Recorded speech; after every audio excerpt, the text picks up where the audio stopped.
Welcome to Simply Sacred with Auroara Leigh. Here we are talking with Dominika Wolfe about all things community, wellness, vibrancy, sorrow, masking, what the sacred mirror is, and more. So welcome to the show and welcome, Dominika.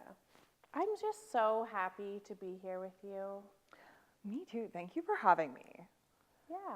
It's very spontaneous, very I guess it's spontaneous for me, but Right. it works. I just find that when women connect, not to be too intense, but like womb to womb, heart to heart, mind to mind, like things happen. And then sometimes we're like, oh, why couldn't we just record that? And like someone can lean into the convo. I've honestly said that with a few of my really good friends where we're just having good conversations and there's like good points to them and you can just flow and it's natural and you find a basis and you create that camaraderie on that. Right. And women in many cultures have been known to be like the heartbeat of community, right? Hugely, of course. Yeah. I mean, definitely in my family, that's for sure. Yeah. I mean, the men are they're the driving force, but the women are the heartbeat to get everybody 100%. together and get it all done. Right. So We kind of live in a man's world, not to be too feminist in this moment, but we do. unfortunately, I agree with that. I can't deny that. But I think it's just one of those things that you kind of have to be more outspoken about and speak your truth and, also be empathetic to men too. Because I find there needs to be more of a space for them to have feelings and cry and do their own thing and for us to accept that. When and if they so choose, but hopefully sooner 100%. rather than later. Right. Like my two best guy friends, they don't cry very often, but when they do, I listen and I know it's important. 75% of suicides in 2023 were men. Yeah. And so it's a real conversation starter and we need to have. I think it's got to be men that hold that container, just like women hold the feminine container. I agree. Actually, I have a buddy that I worked with at Freddy's quite a while ago, before I got into the dog business and everything. He actually sadly passed away from suicide after. No one would have known it because he was just so happy, so jovial, and was there for all of us. Right. So. And often we can wear a mask, right? Hugely. For a while.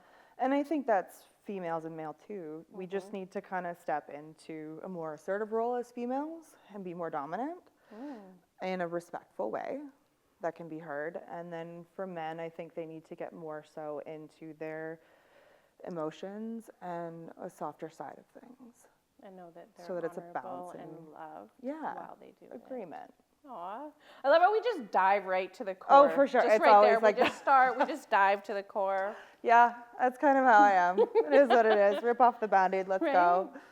So, I mean, this whole episode is on community, like cooperative initiatives, how we can build community, even in the little pockets that we create. So, that's that grassroots initiative. And so you have the doggy daycare. Yes. Wolfe Pack Doggy Daycare. And I mean, when we look at community, wolves or dogs, they are so about very kinship, pack oriented. Right? And, I've definitely built my business and my career really on honoring that and, and also honoring my grandparents in the community that I have around me. Because, they raised me and then my extended family and they were all really there. So what I do in the dog daycare, I kind of took a lot of those lessons and, especially growing up as a kid, I used to go with my nan to council meetings and different things like that. She was within the first 10 people in Canada to apply and be granted her medicinal marijuana license. And of course, at the time, the local government shut that down because they wanted it to be under the plant itself. They wanted it to be under, just getting my bearings here, not agricultural, but industrial taxes. so within our own community in Kelowna, that kind of screwed a lot of farmers out of, having wine and weed as like a community driven thing to understand like how we grow it, how all this stuff comes about, as opposed to just a recreational thing that we can now purchase. And that really,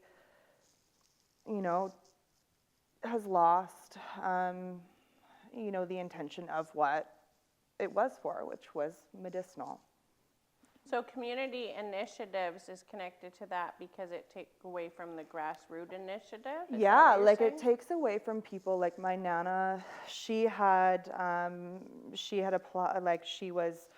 all her organic BC health licenses, her federal licenses. Like she was good to go and had products like tinctures, echinacea tinctures, salves, a bunch of For stuff healing. like that for healing that she wanted to integrate the pot into.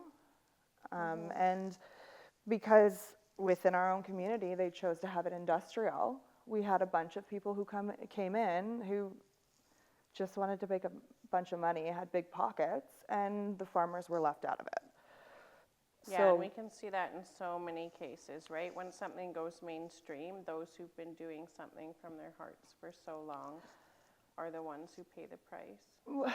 I think they pay the price, but I also think our community pays a price in the bigger scheme of things. Because our town, from my point of view, because I'm born and raised in Kelowna, we used to be a town who was kind of based off of blue collar and like weed and like whatever, right? But we kind of lost that and we went into partying and how could we make that money and all that stuff, where it wasn't really beneficial for the people who actually live here and create a life here. It's great for the people who want to come in, spend their money, have a vacation home and then leave. But for everybody who actually like wants to be in this community. How long have you been in Kelowna? I was born and raised here. I spent a little bit of time on Vancouver Island from like, I think 3 to 6. And then I came back to Kelowna and I left in 2013 to 2016 to Fort McMurray. Okay. And I became a structural iron worker. Wow. And then I came back. I was supposed to do fly in, fly out, and didn't really like that culture, and decided to do a vet assistant school. And opening up the daycare was actually a dream of mine from when I was a kid. I love that. Yeah, my nan used to get me like dog booklets with all like the different breeds for Christmas and all different things. So it's been a huge thing. So bringing back to that community-centered way of being and like role modeling to even other communities, I think we could talk a little bit about even just what a support you've been and why it inspired me to ask you to come on, because thanks. I connected with you before I even moved back to Kelowna, right? And for me, it seemed like the right fit for us because of the way that you design your space and create that space for animals in mind. But then with the sudden passing of my dad in July, Yeah, we had a conversation about that. I mean, there was this consistency I needed to bring solstice, certain, like at least once a week, right? Yes. So I was aware, like I needed to touch base, like, hey, this is going on, I have to go back up north. You were just so anchored in community and support even then.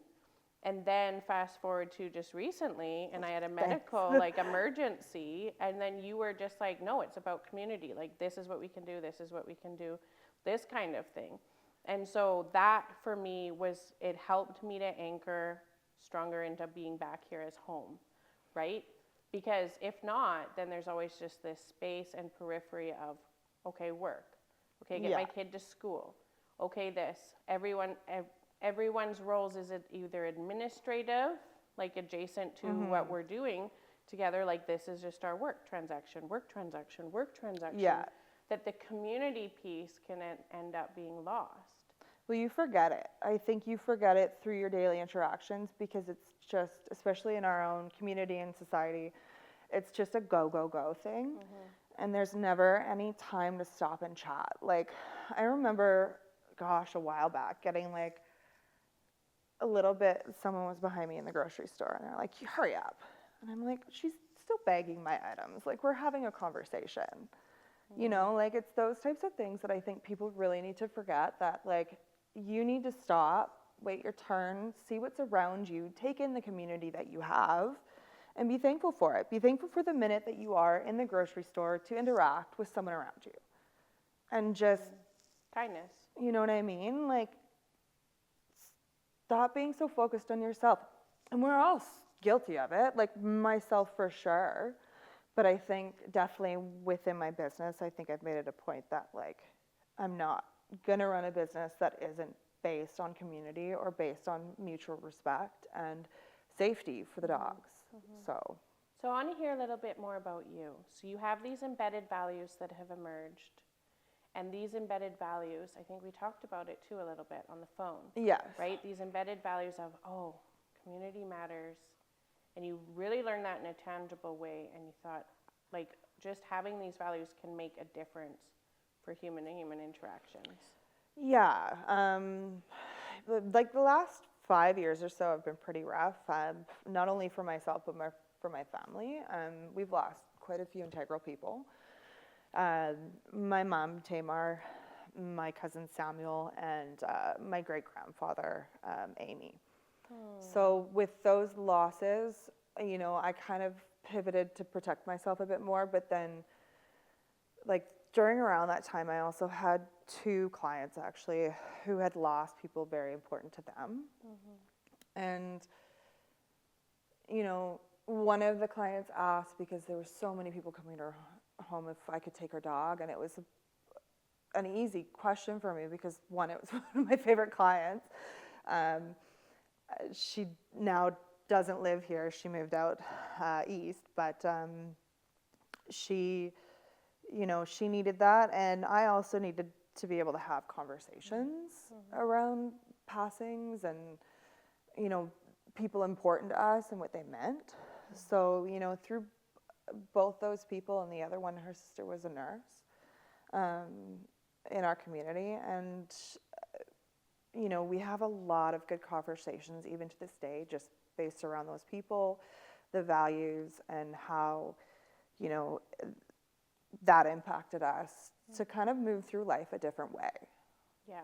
Were there places like grief rips apart the heart, and you don't have the strength to, like, you know. Yeah.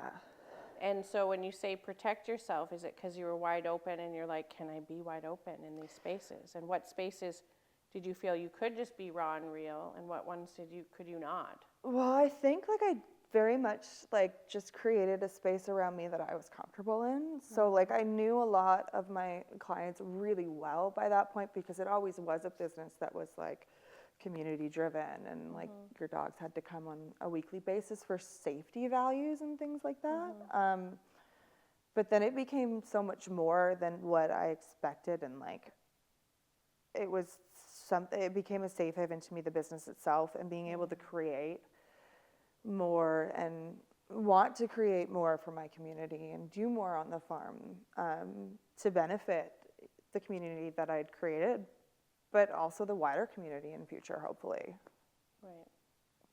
So when you protect, what are you protecting from? I think for me, it's people who just won't have a conversation and hear me out. Like, I think... like an unempathetic person? Yeah.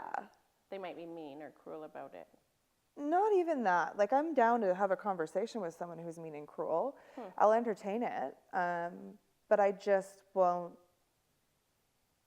choose to entertain it further, even in my business world.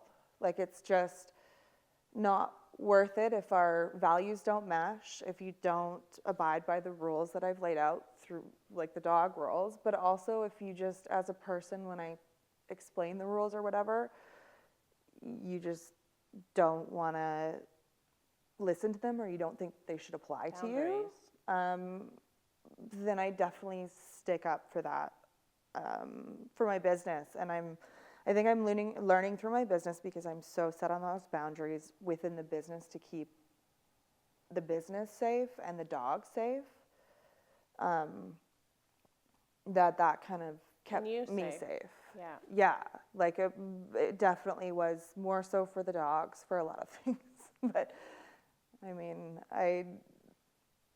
dogs could be a big reason as to why I'm here today. And I think that's for a lot of people, animals are healing. So They are. they truly are. Yeah. Like, the best. They are. That's why we put up with the other antics they do. Exactly. Like my plants all over my floor right now from my cats. Right. What can you do? They are. Because like they're safe connectors, right? And sometimes we just need those safe, non-human Hugely. connectors. And like, I mean, even now, like, dogs are going through an evolutionary change, so they're becoming that? more in tune to humans and our emotions and how to behave in the world that they're in now. As For opposed, their own attachment needs, have they Yes, adapted yes. in order to have their attachment needs yes, met? isn't What that have they- so cool? No, I don't know anything about it. Tell So me. yeah, so they're starting to like be more in tune to humans needs, how they can interact in our world, help humans, and how they can get what they need through our world. So it's kind of codependent. It's like, Yeah. if I do this, then I'll be okay. Hugely, they're becoming a lot more codependent, and like they could also listen and like just within their own frequencies feel ours and like feed off that. So it's really interesting. But did they do that in the animal kingdom with their primary alpha leader pack, whatever I you mean, want to I'm call it? sure they did. Like, I mean, dogs came from wolves essentially, and like coyotes and different like Yeah. stuff like that. So they did evolutionary changes all through that to become our companions in hunting, and then our companions in work, and now they're becoming our companions in emotional stability. So what are scientists actually finding with that then that's different? What's different from what I read into it, it's the way that they're attuning to our needs and our emotions. So they're behaving more based on like a social hierarchy within the home, as opposed to the social hierarchy with just being with a bunch of dogs. Or like, even before, I mean, 20 years ago, having a dog daycare would be a ludicrous idea, right? Like, you didn't pay to have your dog go somewhere to go out in the backyard or have fun, right? It wasn't a big thing. So now, Because like, humans were like, no, you can just isolate and be alone and it's fine. And they didn't empathetically right? think of the dog's And then needs. they'd get together sometimes if they had like a family had one or more dogs, and then in the neighborhood. And there was also a lot more free range dogs back then. I mean, we're pretty prissy with our dogs now, right? Like, there used to be times where there'd be neighborhood dogs and they'd just be able to roam. Yeah, And I'm that's not gonna not a lie, thing now. coming from up north, And that's huge up north. it's so different up north, and so coming here, it's like, oh yeah, we're city dog life now, and city dog owners or people that care for their dogs, because I don't like saying owners, because we don't own them, but Yeah. like they're so different, and like, and the way that you're socially expected to maintain your dog in such a different way is Well, I also don't is think huge. it's, yeah, it's huge, but I also don't think, like, when you get into city life,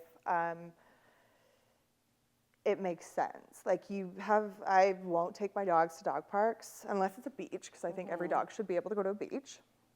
But, you know, when you go to a dog park, I think the last time I went, honestly, I was with a friend, and I went up to someone who was not paying attention to his dog, and his dog was jumping on kids and just being, you know, dangerous. And he wasn't listening. I tried talking to him, and I just decided to take his phone and hang up the call. Rude on my part, for sure. That's brazen. But like, I mean, it's a safety issue. If you're sitting there on the phone and you have your dog just running around, you're not paying any attention, and there's a bunch of other people there, and it's knocking kids over, like doing a bunch of things that is just not socially acceptable, because obviously it has owner who's not going to train it properly. I mean, what do you kind of expect, in my opinion? I was Yeah, I definitely out of... watched a dog jump on an old man, and the other person was just doing their own thing at the dog park, not paying attention. And that's what I mean. Like it, and a lot of people think being a good dog owner is taking your dog to a dog park. But the problem is, if you go to the dog park, what are the other owners there like? And how do you safeguard the interactions your dog has, especially within Kelowna, because there's a lot of owners who don't train their dogs very well. Right. And it's sad, but it just is the way that it is, and you have to take the responsibility as yourself, as the owner, and, you know, find spots that are better to go to, which I do have some good spots for you. Oh, do Don't you? worry. Oh, yeah. So I'm thinking of all these things anthropologically too, right? Anthropology, human, like how it correlates, and all of the things in my brain and connection points. But so we're I would argue we're domesticated. Like dogs have been domesticated. We have been domesticated. Oh, I don't know. I think we're becoming undomesticated. Like, Like, have you seen our society? Oh, why? Why do you think? I don't know. Maybe this is just a small town girl's look at it. And this is obviously saying, like, Kelowna's a big size city now. I was here when it was like, you know, blue collar, and it was a small town. We had our homeless people, but we, you know, it was the Birdman. And it was people that we knew on the side of the road that you could kind of count on. And honestly, years later, I actually did a bit of time for respite care for a special needs woman here in the community. And I met Birdman at one of the like local events for special needs. He was a great guy, just, you know, partied a little too hard in his younger days, and stuff happens. But our community, we wouldn't shun him or anything. Like, we all kind of knew him, and there was a few other people that you kind of knew around, and you just knew as the homeless guys. But yeah, now it just, you can't walk anywhere. So you're correlating being unhoused with being undomesticated? No, Oh, I just okay. I think our society is becoming undomesticated in the way that we care for one another. Like, when we're talking about... So not taking care enough of the Yes, unhoused. Okay. of the unhoused and of people with mental health issues or different things like that. Like, we kind of just have gotten so desensitized to it that it's something we talk about in our daily life that we know is there, but really no community is making a community plan to actually like help and like figure this out. I mean, there's homeless encampments, but how far does that get us? There's a lot of people fighting for what could be more solution-based, but I think that no one is on the same page. Yes, and no one's listening. There's no one on the same page yet to know what fundamental values have to shift in society to help to actually treat the fire instead of the smoke. Yes. And when the way they treat the smoke is to bring them to the outskirts where maybe it's less visible. Yeah.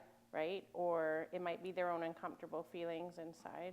Right? When someone's walking by someone and they feel a certain emotion and they don't go and treat them like a human being, it's because they're not comfortable with their emotion that it brings up for them. They're uncomfortable with it, so they avoid it, right? So the avoidance as a society is the issue. Hugely. Honestly, and that's basically to the root of what I'm saying. Yeah, Way more words. Absolutely. But yeah, like, I just, and they're people too, right? Like, obviously, you know, a lot of people go through a lot of things, and we don't know how they got there or why they got there. But I think if more people walking around had more compassion and more of a, even just a kinder face. I love how you're putting up a mirror right now, and I think it's really cool. So I want to point it out. Is that okay? Okay, yeah, Yeah, of course. I'm all here for it. Okay, this is cool. So let me unpack this a bit, even myself, as I do it. So yeah. So you're holding up a mirror, and you're saying, hey, we've become less civilized based on the fact that we want to be so civil. It's actually, it's the juxtaposition of it. So we are less civil because we're not having compassion to those everyone who needs it and those who need it the most in our desire to stay in our proper container of like, this is the life I want and who I am. Yeah. Yeah. Usually. It's the irony. Yeah. Right and there. 100%. And it was Margaret Mead, she was an anthropologist, she said that when she did her studies, like archaeology digs, everything, it's the compassion that she found as evidence in a society when she could tell that they'd become civilized. In burials. So you're very much hitting the nail on the head of compassion is actually what we need to be striving for, and it's something to be prideful of as a community, rather than the alternative. 100%. Like, I don't think we're going to get out of all the issues we have in our society today, like drug addiction, homelessness, the expense of things, if we don't bring community back together. Because, I mean, Absolutely. for me, like, you know, having the farm, like, I'd love to, if we have extra squash, which we had tons of last year, I just put it out in front of the daycare. Because there's no way that I can use that much butternut squash, right? Like, and it's whatever, you know, if we grow something and it goes off and it's just growing wildly, then I immediately bring it to the daycare. Right. But Definitely. if we all have a bit of what we can give, Yeah. then we have this other kind of community now. Rather than the individualized, it's just not working. Yes, you have more of an interwoven fabric where you can kind of be caught as a net, as opposed to just being out there on your own. You're so wonderful. Thank you very much. I'm having the tea all the time. I just want to have tea every time I drop solstice off now. Oh, don't worry. We've been thinking about maybe doing coffee in the mornings. But I'm like, I'm not really that good at making coffee, so I don't know about that one. And I like dogs more than humans. Yeah. Yeah. No, the one sticker I have on the back of my car is more dogs, less people. And you know, it's not the truth. I love people and I love being social, and you know, I love building a community in the way that like speaks to me. But yeah, I think it's harder to be out there and more authentic in society these days, especially like, you know, there's social media, there's all that stuff. And honestly, I'm just not good at that. I mean, I just accepted your friend request today.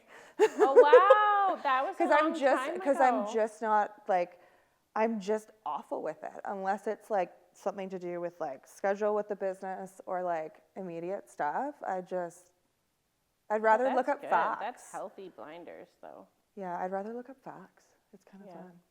Oh, so you just don't like social media as a platform? I do like it. I think there's certain benefits to it, but I think the way people use it, if they're not cognizant of how much they're using it and what they're putting on there, as opposed to what actually effort they're putting in their life, it can be interesting. Like, I know a lot of people that are just really on Facebook or really on social media and refining their outward look to the public as opposed to just being honest in themselves. Yeah. And it's not that that's not honest, it's just, it's very curated. So we talk a lot about the mask on this series, and I actually have one. So I would love for you to explore one of your own masks if you want. And what would it be like to talk about it, and what is it like when you take it off? This is really interesting. This is like, yeah, this is brave of me and you. We'll see. How's it feel? It looks, I mean, I'm sure I look like a creepy, like, horror movie person. We're often not aware of our masks. Are you aware of any masks you have? Oh, for sure. I'm pretty, like, aware of myself and the masks and, yeah. What's a mask that you want to share about? Let's see. I think I'm a little bit more assertive and outspoken and like rough than people think I'm soft.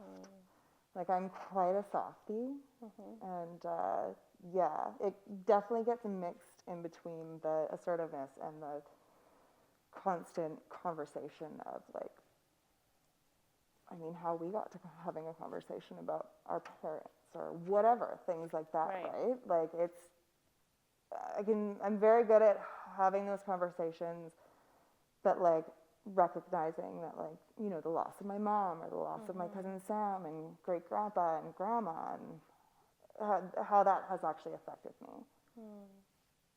Yeah. Yeah. Interesting. And it's like the porcupine, hey, like they have those quills, but have you ever seen a porcupine without the quills? The cutest underbellies ever. And so they have more quills because they're just so sweet. Oh yeah, very cute. I love porcupines. I've also had to dig a few out of my dogs in my time. Yeah. Yeah. Oh, I bet. Living in a farm Dogs for and sure. porcupine quills go hand in hand. Oh, they do. Hey? For sure. So when do you feel safe to take off the mask? I feel safe with, you know, my two good friends, the boys. In public TV. I don't know. They get a lot more than this, trust me. My nana, my papa, and my counselor. Nice. Shout out to a local person, Maddie. Yeah. Nice. Yeah, That's I good. love her. She's great. Oh, that's good. Masks are beautiful and wise, right? So we have them because we feel we need them. So Yeah. Can I take this off now? It's really hot. absolutely. Thank you. I mean, people are free to do what they want when they receive Oh, the I'll mask. wear it. So okay, I love it. I have love honestly, I that. have no problem being honest. I think, you know, who I am as a person, regardless of where I am, you're pretty much going to get the same person. That is so powerful, though, and it's important. Authenticity. Yeah, and I hope that, like, I hope that comes through to the people that are around me, and like, you know, whatever, it's TV, it is what it is. But I definitely, I think, the more people who come in contact with me will see that, like, regardless of where I'm at, what I'm doing, I'm still pretty much the same person and can always have a conversation about community. Love that. Yeah. So bringing it back to the core message in the episode here, what do you think other companies across the valley or beyond, whoever's tuning in, what other companies, what can they do to help even just a little bit become more community cooperative, initiative? Blah. You know, I think just on a overall basis, I think it's, you know, allowing your salespeople and your managers and the people that are, you know, basically running your business day to day, to give you more feedback and to have more conversation as owners. You know, we should be open to taking that and just seeing how the day-to-day is going. The other thing, you know, just for dog daycares, truly, we need to be more, we need to have regulations, because there's really no regulations. Like, you can have so many dogs in a 1 acre spot that it's disheartening.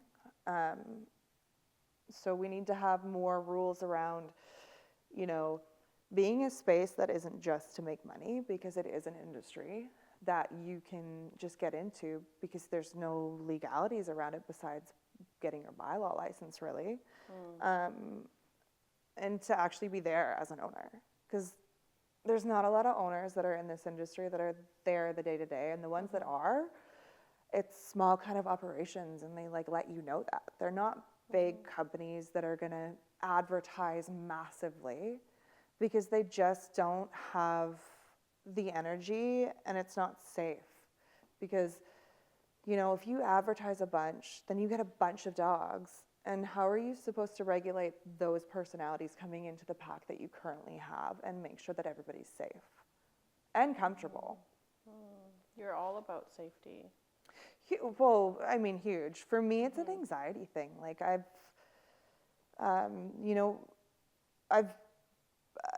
when I was younger, I was, 8, and I got bit by a dog on my leg, and I had to go to the hospital. And, like, you know, for most people, that would turn you off from dogs, but it really turned me on to them more so. And then it was, you know, being involved with fights with, like, you know, dogs around me in a dog park before I even started this.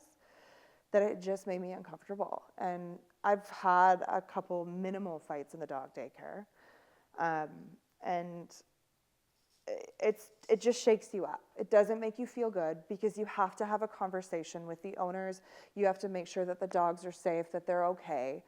And then also for me, if a dog gets into a fight, I'm going to pinpoint, who instigated the fight, what was happening.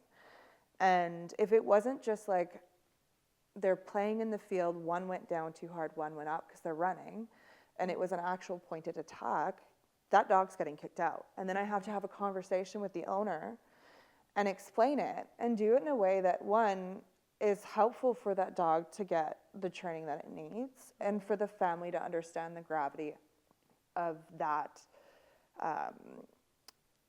instinct. Mm-hmm. So you tie it back to ethical and best practice, and that for all involved. Yeah. That's good. And so tying it back to kind of companies that could be beyond the current industry that you're in, what do you think are some tangible examples? Like you said, you put squash down at the end of the road or at the start there for people to get. Make lunch for your employees. Right. Honestly, as often as I can, like, they're not my employees, honestly, they just help me out. It's my family on the farm, basically, right? Mm-hmm. And hopefully one day when, we're doing better financially, after I took quite a bit of time off this year, surgery and whatnot, as you know, they will be employees. But yeah, I make the boys lunch, dinner anytime I can. Roman, who is here on a temporary workers visa, he does so much on our landscape. You've seen him around, the Mexican fellow. He's lovely. I make lunch, dinner, buy them a slushie.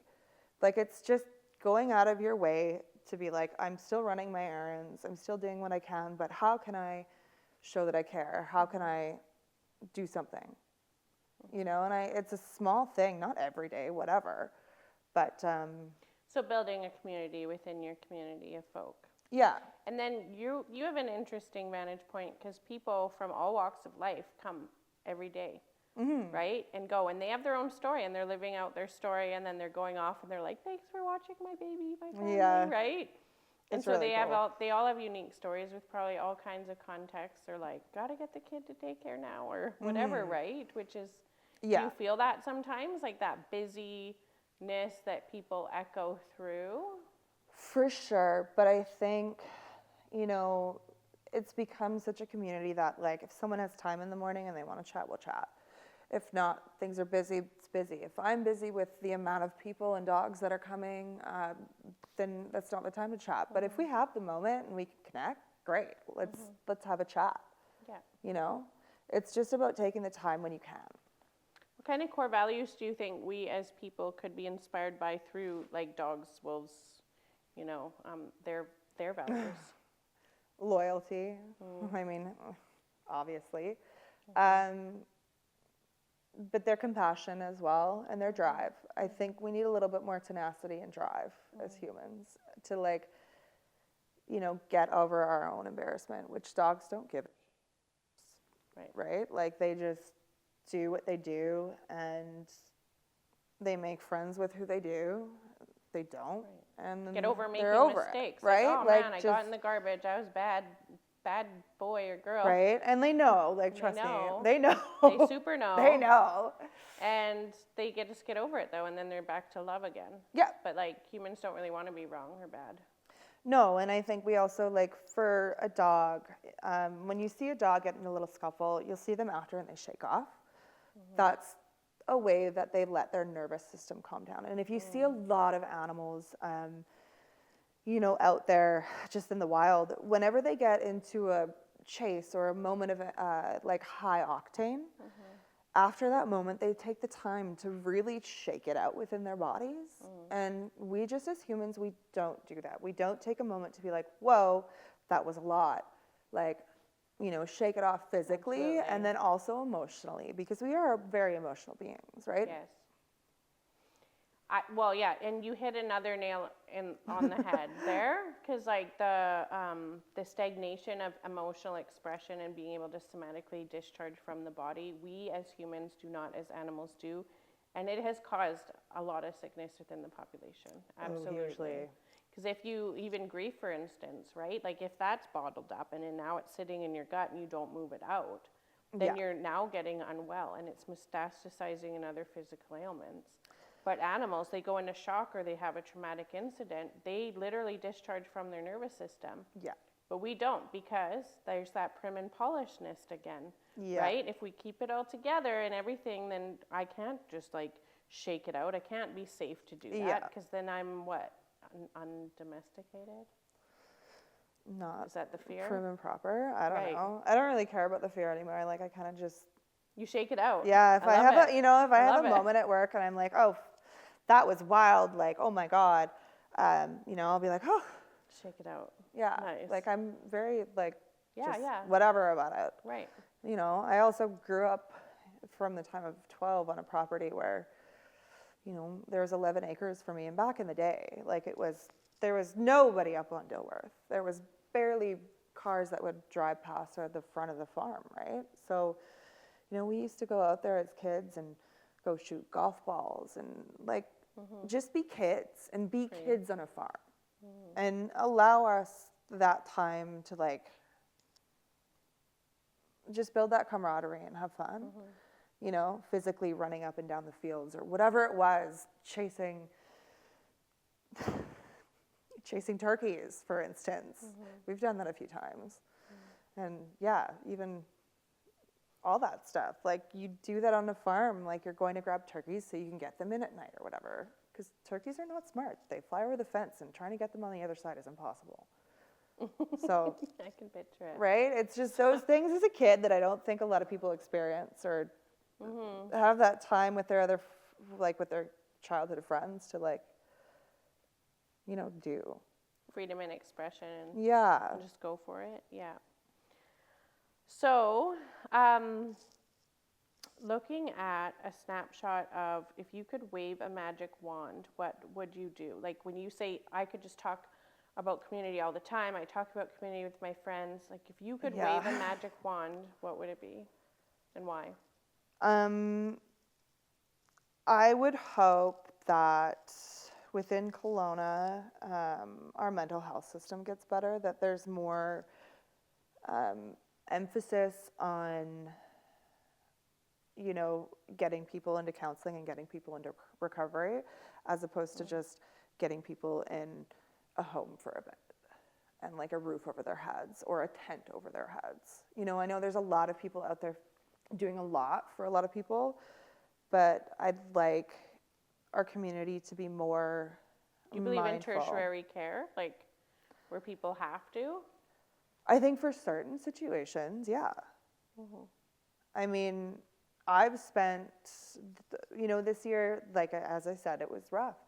I had a lot of health issues going on and I had a mental health breakdown and I voluntarily admitted myself into McNair. And not to say the doctors, you know, the doctors are great, nurses are great, but they have very little resources to work with. There's no real community basis there. You know, you have men with women, you have postpartum moms with, you know, and there's young, vulnerable girls that are, you know, just turned of age that are there with like, you know, guys who are 24, 25, who are harshly addicted to drugs. So there needs to be something that protects people within our society so that there can be different levels of mental health care, sorry. Yeah, more sacred containers. Yeah. Intentionally. Like, yeah. and again, if we had more family doctors and there was more of a catch net within our society and within our community, I don't think people would get to that level of, you know, truly needing that care. And like for me, like I have a business, I have a network, I have friends, and I have that catch net, and still I needed some of that time myself. And you know, I think it also takes people who are in positions like myself, who have businesses, who have created communities, to be honest about that, to be honest about, yeah, I've used these resources, and not to be ashamed about it. Yeah, you know, absolutely. like, Break down the stigma. great. Yeah. It is what it is. I had to take some time for myself. Doesn't mean I'm any less of a person. It doesn't mean that my business isn't as safe or as competent and professional. No. Well, you had such significant losses compounded with complex grief that Yeah. would be a normal response given all of that you were carrying. 100%.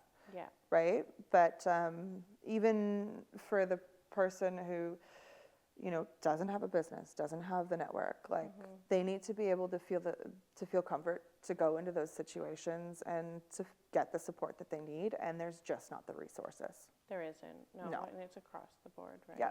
Yeah. We're in a crisis. It's Hugely. stated and known, and absolutely. I mean, we need to treat the fire and not the smoke, right? Again. And so until we spend time treating the fire, we're going to keep seeing the ramifications of that.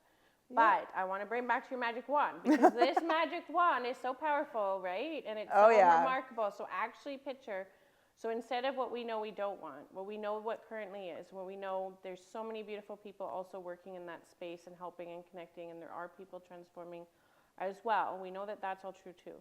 But okay, so this aside, your magic wand is creating something else entirely. Yeah. So paint that picture of me, what that magic wand would create then. Just more kindness, more more people having conversations with strangers in the grocery store, and more community even on your own street with your neighbors. Yeah. So a more loving, safe society and community living. Yeah.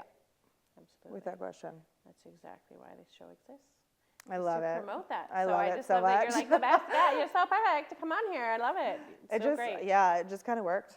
It does just kind of work, hey? And yeah, I wasn't expecting this. It's definitely the biggest platform I've ever been on besides Instagram, so that's kind of cool. So the river of life, I feel, is just like kind of goes, and I always trust that whoever's meant to be is going to be. So yeah, well, thank you very much. Yeah, absolutely. I can't wait to have coffee with you without the cameras and chill and talk. To really take the mess off. We didn't even get to my other prop, so I think we could use the other prop to kind of come into a closing. All right, what is it? Let's do it. And see how that's our exit point. So. Oh my gosh, I love how you have Props? Well, I love how you have like props in a suitcase. And that's like an old school suitcase. Old school vintage, too. and it smells old school, I'll tell you that. Oh yeah, I know those. Trust me. It's got the musty. Yeah, my grandparents' house when I moved in there, for sure. So this is a powerful one, and it's a powerful one for us all. Oh, the mirror. Hey? Oh, and Lord. And it says, it's not what you look at that matters, it's what you see. And so tell me what you see. All right. I see someone who's excited, nervous, and confident with where I'm at. I love that. Yeah. So beautiful. Thank you very much for the mirror. What about you? You got to do it now. Oh, wow. I gotta never do get it it now. turned on me. Well, now I'm like, see how you're going to. So my narcissistic side will come out. It needs to be really clear. No, I'm joking. Oh. That works. No, I'm just kidding. This is plain. I see someone, I'm like, I see someone who's overworked a little and tired, but I'm here showing up. And that's my honesty. And I'm going to say I commit to saying no to more things and stop doing so much. But I also see someone who is kind and loving and generous. So I love that side of me. So I'm going to keep being that. I'm just going to boundary it a little bit for myself. I love that. Give me a high five on that. Yes. I love it. It's so interesting how, because the previous two guests for the other months, 2 months ago and last month, were masculine and sacred masculine, and now there's sacred feminine, and it's just such a different energy as we connect. So thank you. I've never been called that before. A sacred feminine? No. I think there's one friend who actually called me that, and I was like, At first, when I first heard it, it was quite a few years ago, and I was like, I don't Give- know what give that you means. the ick? Yeah. Oh. I think it's also just because like you're young and you know, when people truly own your truth and they have that type of language or conversation, you know, you're just like, oh, I don't know, right? Like, and I think that's more about age and growth and having more conversations and being more open to being like, yeah, I feel that. Well, what would being a sacred feminine feel like? I don't know, just being yourself and being okay with that. Love it. And you are. I love your essence. You just I don't open know. right up. Okay. It is what it is. It is what it is. My counselor's gonna watch this and be like, oh my God, you say that a lot. It is what it yeah. is. But okay, so it is what it is a great frame for acceptance though. Yeah, like you kind of just have to roll with the punches and Right. And acceptance move ahead is the best like way you can. the most powerful stage for grief, right? Is circling it back to that. Like loss is huge and grief and change happens all throughout life because like, you know, everything's always changing, dying and renewing, right? Just like the leaves fall off and it's like accepting what is. Yeah. It is what it is. Hugely. Yeah. Yeah. Couldn't have said it better. This is really enjoyable. Oh, good. Yeah. I'm glad. Thanks for coming on. Thank you for having me. Yeah.